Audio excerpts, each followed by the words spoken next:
Everyone, I just want to take you through my loadout. I'm off to NZ for a 4-night trip up in the Southern Alps. So it's going to be sub-zero, rain, snow. We've got a bit of everything coming at us. So I just want to take you through what I'll be throwing in to my pack. I am going with a few other people, so there is stuff that we're sharing like shelters and cooking equipment that you might not see here. But let's go, starting from the ground up. I'm going to start from my feet up.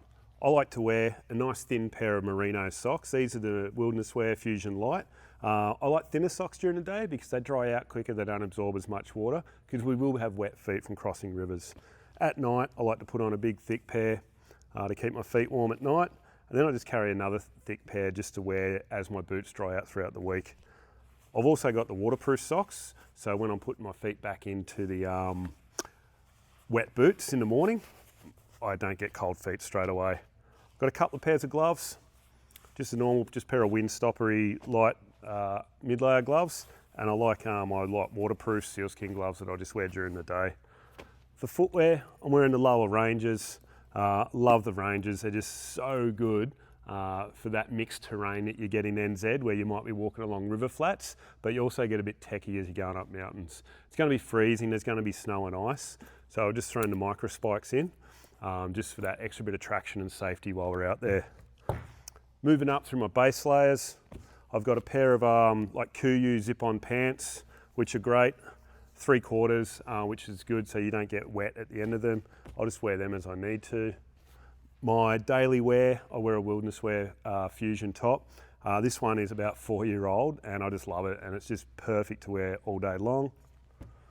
Mid layer, just got a Mont grid fleece, just any old grid fleece is always good. With all my clothing, I always just roll it up into the hoods, and it just keeps it nice and neat. Every bit of clothing I've got's got hoods, because you can layer all the way from your base layer all the way up to the top.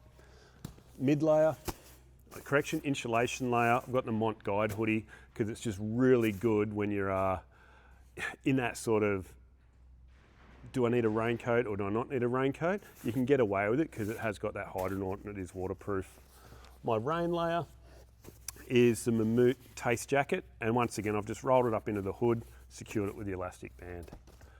My trousers, I can't forget to wear pants.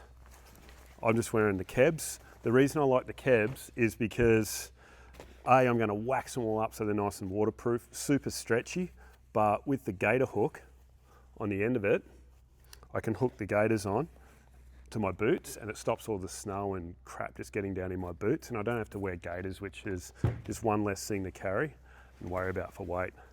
So that's my clothing system. Hey, the next thing I want to go through is what I carry on the person. What I carry on my person is that essential sort of safety equipment that you're going to need the whole time.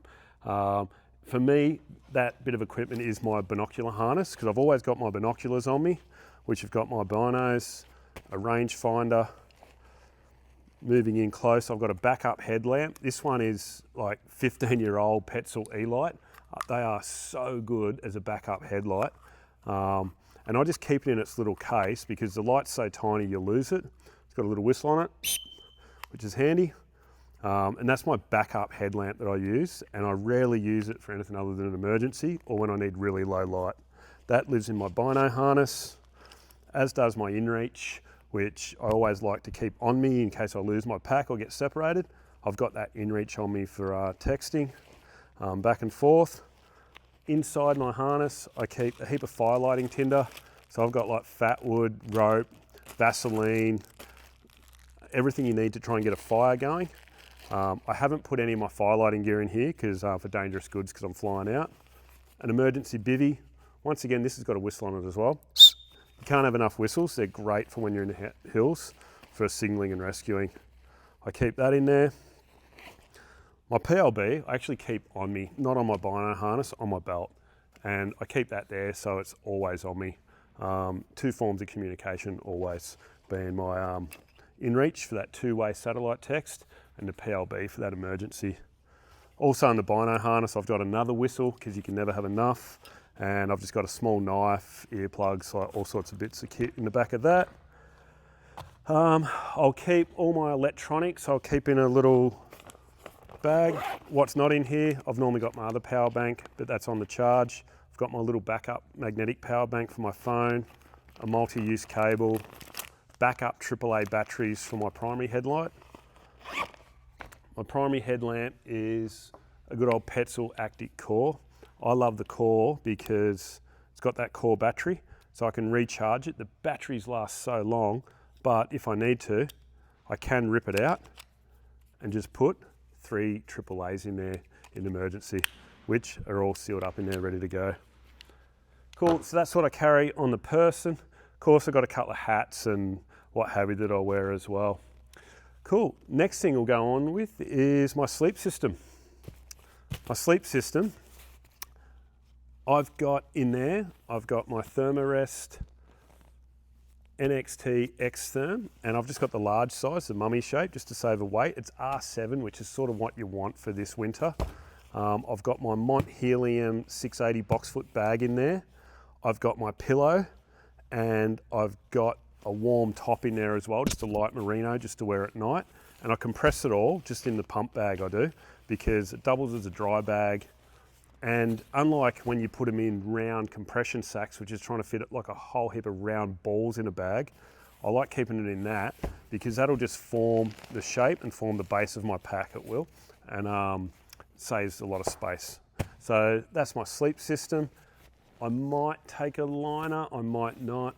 That bag is so warm, I cooked last time, and I don't think I'm going to need a liner, so we'll see what happens.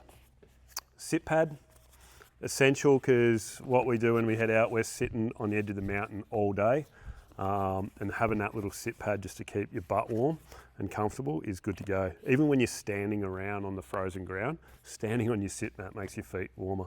I don't know if it's just psychological, but it does. Moving around in no particular order now, I've got good hiking poles. I don't worry about rubber tips because I want those nice sharp like tungsten tips for gripping on those slippery rocks in the ice. These are the Black Diamond Whip It Ready ones, so I can put a little axe head on there if I want to, if we're going to get a little bit techie, but we don't plan on doing that. Okay, cooking and eating. For water, there's no shortage of water on the South Island in winter. We're going to be up in around snow and a lot of water flow. So I just carry my Cedar Summit Water XL, and just to put water in that we can just take up back into camp, or if we're ascending from the river line up into the mountains, there's not going to be any water, at least I can carry some water.